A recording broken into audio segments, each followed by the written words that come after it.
زینیا رخسانہ کو کال کر کے کہتی ہے کہ تم ابھی کے ابھی واپس جاؤ اور جا کر نشاط آنٹی سے ہاتھ جوڑ کر معافی مانگو، وہ تمہیں ضرور معاف کر دیں گی، اور اگر ایک دفعہ انہوں نے تمہیں معاف کر دیا تو پھر شہرام اور فریال بھی تمہیں اس گھر سے نہیں نکال پائیں گے۔ رخسانہ ایسا ہی کرتی ہے اور فوراً شہرام کے گھر پہنچ کر نشاط بیگم کے پاؤں میں گر کر ان سے معافی مانگتی ہے اور کہتی ہے کہ مجھے معاف کر دیں، مجھ سے بہت بڑی غلطی ہو گئی، آج کے بعد میں ایسا کوئی کام نہیں کروں گی جس کی وجہ سے فریال بی بی کو کوئی نقصان پہنچے۔ اتنے میں فریال بھی وہاں پر آتی ہے اور رخسانہ کو اپنے سامنے دیکھ کر اس کا غصہ آسمان کو چھونے لگتا ہے۔ وہ رخسانہ کو کہتی ہے کہ تم یہاں پر کیا کر رہی ہو، تمہیں تو شہرام نے گھر سے نکال دیا تھا نا، جس پر فریال کی آواز سن کر شہرام بھی وہاں پر آ جاتا ہے اور اپنے سامنے رخسانہ کو دیکھ کر اس کا بھی خون کھولنے لگتا ہے۔ وہ غصے سے رخسانہ کو کہتا ہے کہ تم یہاں سے دفع ہو جاؤ ورنہ میں ابھی پولیس کو بلا لوں گا، جس پر رخسانہ شہرام کے آگے ہاتھ جوڑ کر معافی مانگتی ہے اور کہتی ہے کہ شہرام بھائی مجھے معاف کر دیں، آج کے بعد ایسا کچھ نہیں ہوگا، میرے حال پر رحم کھائیں، جس پر شہرام کہتا ہے کہ تم اس قابل ہی نہیں ہو کہ تم پر رحم کھایا جائے،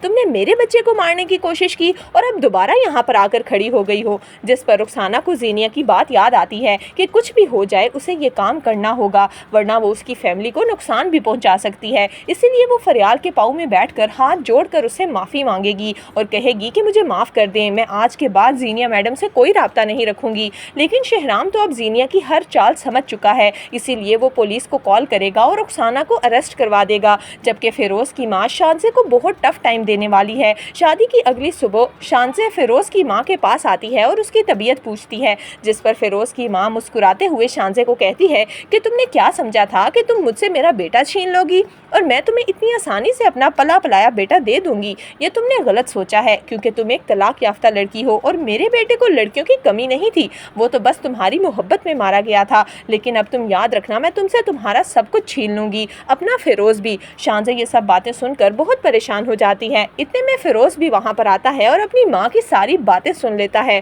اسے تو اپنے کانوں پر یقین ہی نہیں آتا کہ اس کی ماں جو اس کے سامنے شانزے کو بہت ہی پیار سے رخصت کروا کر لے کر آئی ہے، وہ اس قدر شانزے سے نفرت کرتی ہے، جبکہ دوسری طرف سیرت بیگم کا بھی اب زوال شروع ہو چکا ہے۔ سیرت جو کہ یہ سمجھ رہی تھی کہ اس سے زیادہ چالاک اور ہوشیار کوئی بھی نہیں، سیرت کو اس کی اپنی ہی دوست شیری نے اس قدر بڑا دھوکہ دیا ہے کہ اب سیرت کہیں منہ دکھانے کے لائق نہیں رہی، نہ ہی سیرت کے پاس اب اس کے 50 لاکھ روپے ہیں اور نہ ہی وہ پلازا جہاں پر اس نے ساری دکانیں رینٹ پر دی تھیں۔ سیرت فائل لے کر وکیل کے پاس جائے گی تو وہ صاف بتا دے گا کہ نہ ہی آپ نے ان پیپرز کو پڑھ کر سائن کیے اور نہ ہی اب پلازا آپ کو واپس مل سکتا ہے کیونکہ آپ نے خود اپنے ہاتھوں سے وہ پلازا ان لوگوں کو بیچ دیا ہے۔ سیرت کے پیروں کے نیچے سے تو زمین ہی نکل جائے گی۔ اب سیرت اور زینیا کی الٹی گنتی شروع ہو چکی ہے۔ تو دوستو، کیا فیروز اپنی ماں کے سامنے شانزے کے لیے سٹینڈ لے پائے گا؟ آپ کی اس بارے میں کیا رائے ہے؟ ہمیں کمنٹس میں ضرور دیجیے گا۔